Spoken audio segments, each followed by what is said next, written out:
Hello YouTube, we're bringing you today our first 6.12 guide, and we are covering the jungle champion with the highest win rate for a jungler in all of 6.11. He didn't receive one single nerf in 6.12, and he'll continue his jungle domination in 6.12. His name, Volibear, the Thunder's Roar. Let the storm follow in my wake. In 6.11, Volibear had a 54.4% win rate, which was almost a half a percentage above the jungler who came in second. With his high damage early game and his amazing ganks, he's really able to take over the game in the early game, giving his team a huge advantage. Let's look at why he was so successful in 6.11 by looking at our pros and cons page. So right off the top, strong early game, strong ganks, super tanky, fast movement, and an AoE slow. Volibear does some of the highest damage in the early game without any items. He's got great damage abilities and the movement speed to get into those targets so he can flip them back into his team. He's then got all that damage and an AoE slow to keep them in an unfavorable position for his team to follow up on. When ganking, he can even be super aggressive with the passive he has. When he does drop low, he starts regenning his health, making him extremely hard to actually bring down. One of his first cons, however, is that he can be kited, but this is completely negated if you do have a lot of CC'ers on your team. If you have something like an Irelia top, Malzahar mid, and Thresh bottom, it doesn't really matter too much. You can be kited if they're going to be CC'd, allowing you to get in there with your fast movement speed. Volibear also isn't the best late game champion considering his damage falls off so hard, but Volibear can make the game end in 20 minutes.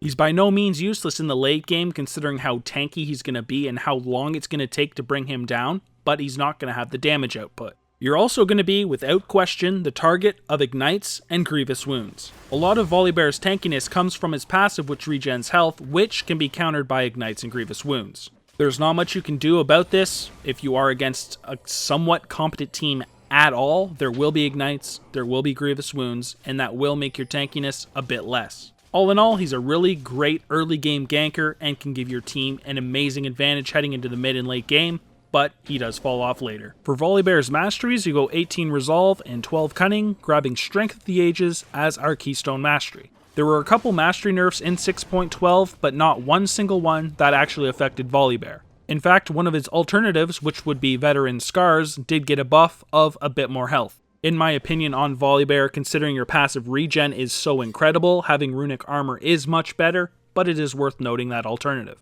All in all, this mastery page just makes Volibear pretty much as tanky as he could be. In the Resolve tree, we also pick up a little bit of tenacity, so we're not kited as easily.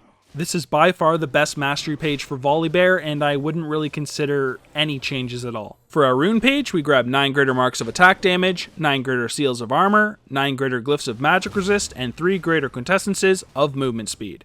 In total, this gives us 4.5% movement speed, 9 armor, 12 magic resist, and 8.5 attack damage. Before I talk about the runes too much, one great alternative, of course, would be having attack speed reds over the attack damage. It's my personal preference to have at least some attack damage in the build, and we really do need the movement speed quints, so I prefer to have the attack damage reds. You can completely get by with attack speed, however. Since we can be kited and we're very reliant on closing large gaps on targets with our charge, we really do need that movement speed. We then grab either that attack damage or attack speed to get through the jungle as quickly as we can. To get as tanky as we can with the other two runes, we then pick up our armor and magic resist. This just helps us take a little bit less damage in the jungle so we remain higher in HP, and we're a bit tankier when we're going for ganks. For our summoners on Jungle Volibear, we of course take Flash and Smite. Flash has a lot of defensive and offensive uses. This can allow you to escape from champions or to chase them if needed. You can also use your Flash to combo with your Q ability to close a very large gap and get onto an enemy pretty far away. As for Smite, well, it's pretty much just a requirement for junglers. It allows you to clear the jungle much faster and secure objectives like Dragon and Baron. It's even required to actually purchase Cinder Hulk, so there's not really anything you could replace Smite with, just take it and start smiting. The best part about Smite, however, is when you do get Stalker's Blade, you can actually use Smite offensively to slow people that are farther away from you. This actually steals their movement speed, so you will close that gap faster, and they can't really run away. It is a great thing to have on a jungler that needs to run at somebody. Udyr says hi. So now we're going to talk about all of his abilities, starting with his passive, which is called Chosen of the Storm.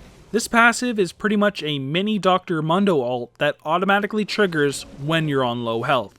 This passive is easily one of the strongest in the game, and it quickly returns 30% of your maximum health when you get low.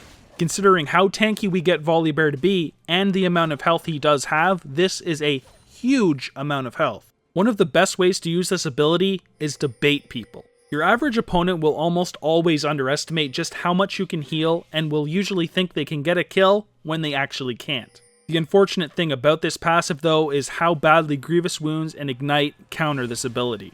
Now the Ignite often won't actually kill you, but you won't be gaining much health at all, so you can be finished off via just normal damage really.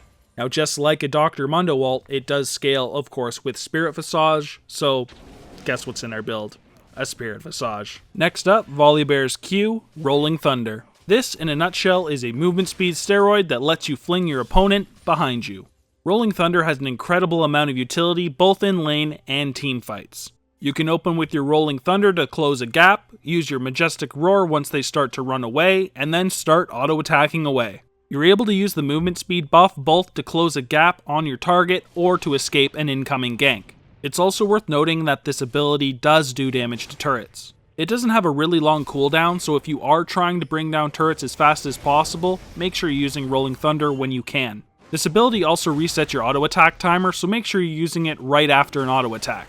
This will do a marginal increase in your damage per second, but hell, any increase is good, so make sure you're doing it. Another cool thing about the ability that some people probably don't know is you don't actually lose the movement speed bonus when you do fling somebody. It lasts for 4 seconds, so even if you fling somebody and they say dash away, you can get back onto them, considering you still have that increased movement speed. This is your main ganking tool, and throwing on a Chilling Smite when you get in range will not disrupt it, and will help you catch your target. If you know you're going to have trouble catching the target you're running towards, make sure you Chilling Smite it so you get closer and quicker, and then fling that damn target. Next is Volibear's W, Frenzy, and this is your bread and butter ability. This ability passively grants a lot of attack speed and a single target execute. So like stated, the passive portion of Frenzy grants bonus attack speed, and it synergizes very well with your super strong auto attacks. Once you finally have 3 stacks, which doesn't actually take very long by the way, you can then use the execute portion of Frenzy. Now one of the hardest parts of playing Volibear is probably knowing when you actually want to use the execute portion of this ability. The ability's damage is increased based on the percentage of missing health from targets, so you don't want to use it too early.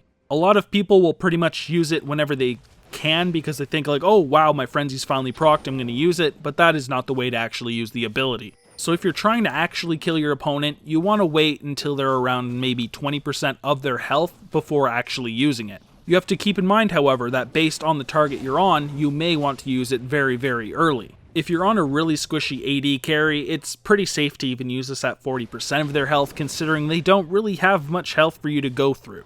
All in all, since it does have an execute and provides a lot of attack speed, it is by far our best ability, so we max this one first, no questions. Our last basic ability is our E, and it's called Majestic Roar. This ability provides an area of effect slow that also fears minions and monsters. This is a great utility ability, not only effective for sticking to fleeing enemies, but also very useful in teamfights for peeling for your own carries. It has a decent AoE range, so if you are against a clumped up team, you can essentially slow all of the carries at the front and at the back. This can make it much easier for your AD carry to kite, and for your carries to actually get onto the backline. Now since this ability also fears minions, you can be super aggressive towards opponents that are around a big minion wave, considering you can just fear them away anyways, kill them, and run out. When you are engaging, make sure you use Rolling Thunder to flip your opponent, and then use your Majestic Roar so you can stick to them as long as possible.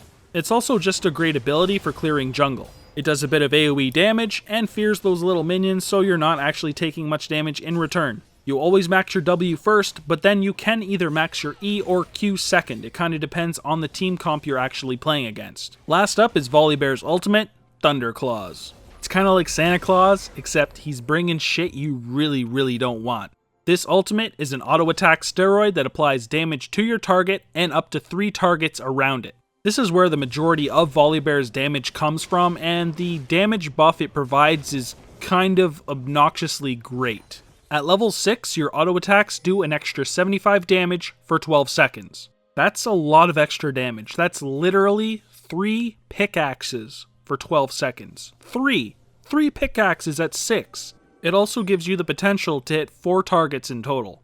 In a team fight, that is a lot of damage that's getting cleaved onto a team if they're clumped. You've then got your E to actually hold them there while you're doing it. It's kind of a disgusting thing to think about. Because of the damage you get from this ability and your W, you don't even have to really get a single DPS item to still do a ton of damage. Now, although Titanic Hydra isn't in my core build, although it is one great alternative, it is really fun to do that with Thunderclaws and do, just stupid cleave. So now with the abilities covered, we're going to look at his ability leveling order so you know what to take when. Now, there may be a few people scratching their heads when they are looking at this ability because Q and E are very, very interchangeable. We'll talk about that at the end, but for now, we're going to go with the normal ability leveling order. So first, like always, is your Thunderclaws. You take it at 6, 11, and 16. This ability is ridiculous. It allows you to have 3 pickaxes at level 6. It's absurd. You shouldn't be able to hit 4 targets. It's really, really strong.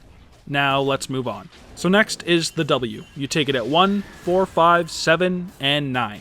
This is your attack speed and execute in one ability. It is insanely strong, lets you clear the jungle really, really quickly, so we have to max this basic ability first. Next up, Rolling Thunder. This is your gap closer. You take it at 3, 8, 10, 12, and 13. It is fantastic for getting on people, and it does increase movement speed towards targets as you level it, so it is fantastic for ganking. Last up, Majestic Roar. We take this at 2, 14, 15, 17, and 18. This ability is great for doing the jungle, considering you do that AoE damage and you do fear them, so you don't actually take any damage. It also applies AoE slows in teamfights, which can help your AD carries kite, or for people to collapse onto targets. So as I said, Q and E are very, very interchangeable, and I see people taking both of them as their second leveling priority all the time. You pretty much want to take Q when you know you're gonna get kited a lot more often and you don't really have the CCs in your team. If you have no CCs in any lane and you're running at people with a rank 1 Rolling Thunder,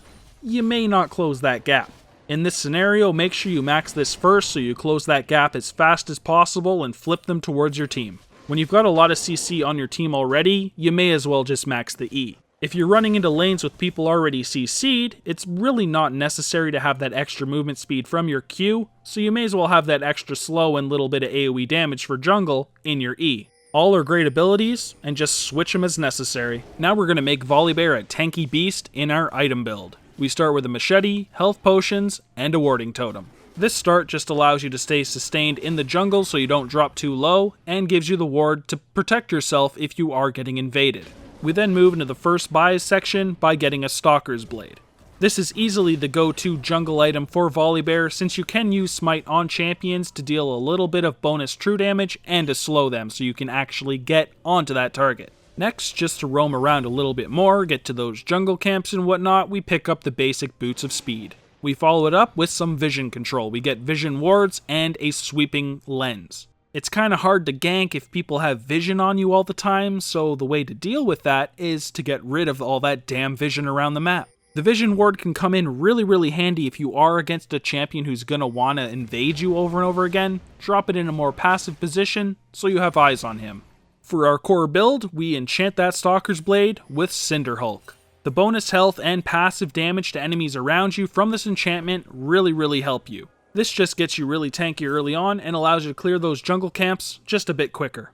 Now don't be afraid to use this slow on champions so you can get kills. It's a really, really good way to get kills, so make sure you do it. You're not really going to lose much by not having the smite for the jungle camps, unless you're planning on doing dragon really soon. So just make sure you're using it offensively, because closing gaps can sometimes be hard on Volibear. We then upgrade our normal boots into Boots of Swiftness. This gives us the most movement speed as possible, and synergizes very nicely with Rolling Thunder and those greater quintessences of movement speed we took as well. Volibear needs to close gaps on targets over and over again throughout the game. The best way to do that is the boots with the best movement speed. We then move into one of my favorite items of all time, the Dead Man's Plate. This is a great item for getting in close to enemies. It also makes you get to the jungle quicker and doesn't deactivate when you're attacked, so it makes it really, really good for escaping as well. The slow it then provides and the extra armor are just really nice added bonuses to Volibear. Our fourth item is then a Spirit Visage. The 25% increased healing is honestly kind of ridiculous on Volibear considering it works with Chosen of the Storm, which is already insanely strong. This is honestly pretty much the only source of magic resist you really need. It's only 55 magic resist, but you get so much health in your build and all that regen from your passive, you don't really need any more MR. Even if you are against full AD teams, considering how strong your passive is, this still needs to be in your core. The 25% increased healing for your Chosen of the Storm is so strong, even a team full of Zeds and Talons will have to face this Spirit Visage. Our next item is then a Sterak's Gauge. It gives some nice base attack damage and some health for your passive to be just a bit more effective. This item then protects you from getting bursted. Now, that doesn't happen too often on Volibear to begin with, but if you are behind, this item can really help you out. Last item we take in our core is a Thornmail. Now this doesn't always come in handy depending the AD carry you are against, so I don't consider it core, but I do like to take this item a lot. Your damage really drops off late game, but this is one great way of actually getting damage onto AD carries without even having to hit them. Something like a Vayne, Kog'Maw, or Jinx, something that does a ton of damage and attacks really quick, can get completely destroyed if caught off by the Thornmail. This is a really strong build, but there are great alternatives as well, and you may want to replace some of these items, so let's move into that portion of our item build. So don't worry, Boots of Swiftness haters, I've got you covered with our first alternative, the Merc Treads. I almost always go Boots of Swiftness, but on the off chance where there is a ridiculous amount of stuns and slows and all sorts of other crap, I will take the Merc Treads. I have been against full AP teams with Malzahars and all sorts of other shit in them, and Merc Treads came in very handy. Not my favorite boots, but they can come in really handy against those high CC teams. So my favorite alternative is the Titanic Hydra, and it's the one dedicated damage item that you would really want to consider on Volibear. There's not too many others. This item boosts your health and makes your auto attack damage increase as you max your health as well. If I'm on one of those teams that has really high damage like Fiora tops and whatnot, I'll pretty much never get this item. It is, however, a fantastic item on Volibear, and I will replace the Sterak's Gauge fairly often with it if I feel I don't need that shield. Another great item for making you just straight up tanky is the Warmog's Armor. This item gives you the most flat health out of any item in the entire game. It's just a great item to have in teamfights since you'll be a little bit more durable than you would be obviously without the item, and it's great because it does have some cooldown reduction on it as well now. The next alternative is Randuin's Omen. It's very strong against teams with well-fed AD carries or teams with more than one auto attack based champion. It's even better when you're facing one of those AD champions that also crits fairly often, like a Tryndamere or, obviously a Yasuo. You can then also use the activate on this after your Majestic Roar falls off, so you pretty much can keep stuff permanently slowed for a relatively long time. Frozen Heart is pretty much a great item for the exact same reasons. If you're against a lot of auto attack based champions, you may be the champion that ends up having to get this item, so, it may just be something you have to pick up, but hopefully you don't have to waste a slot. Last alternative listed is a Maw. Now, I'm not a huge fan of the item, which is why it's the last alternative, at least on Volibear, but it's relatively decent. On the off chance that you're actually against a full AP team, this may be something you want to pick up. It gives some nice damage, magic resist, and a shield which can help you from being bursted from those AP champions as well. The three most annoying champions for Volibear are probably Trundle, Dr. Mundo, and Vayne. Trundle, with his ultimate, can just basically steal your tanky stats. It's not really possible to 1v1 him when he has it, so you pretty much just have to avoid Trundle. The good thing about facing Trundle, however, is the fact that he doesn't have the greatest sustained damage ever, and it should be relatively easy for Volibear to escape. Of course, a really good pillar could happen, and maybe you are trapped for a very long duration, but generally, you can escape. Dr. Mundo is really just a bitch because he outsustains you. This is just yet another case of just don't 1v1 him. Like, you don't have to do it. He will outsustain you generally unless you're way ahead, so just don't 1v1 him. Walk away, it'll be fine. Next up is Vayne, and she actually is really annoying. She has mobility and true damage with a stun and knockback. She's pretty scary for you. Early game, not a big deal, but late game, she can absolutely destroy you. Against a Vayne, you just really want to snowball your lanes as much as possible, considering your ganks are really strong, so just do that and end the game before Vayne is a monster. So that pretty much covers it for our Volibear jungle guide. There is a reason He is the #1 win rate jungle out there in 6-11 and probably 6-12, and it's because he's really strong. Incredible ganks, really tanky, and insane early game damage. He's not the best late game, but all you gotta do is snowball your lanes so you win it at 20 to 30 minutes or something of the sort. So I'd like to thank you guys for watching this guide. If you guys did enjoy it, please thumb it up and subscribe. You can view more of our guides on our website, www.egamingtv.com. We also do skin giveaways on our Twitter, which is at egaming_TV. So if you're interested in winning free skins, go over the Twitter and we will be doing those giveaways, so watch out for those. So yeah, that pretty much covers it for me. It's really late right now. I've still got to output this file and put it on YouTube, so I'm going to go sleep soon. So if you're watching this as soon as I upload it, have a good night, and I hope to see you guys in the next guide.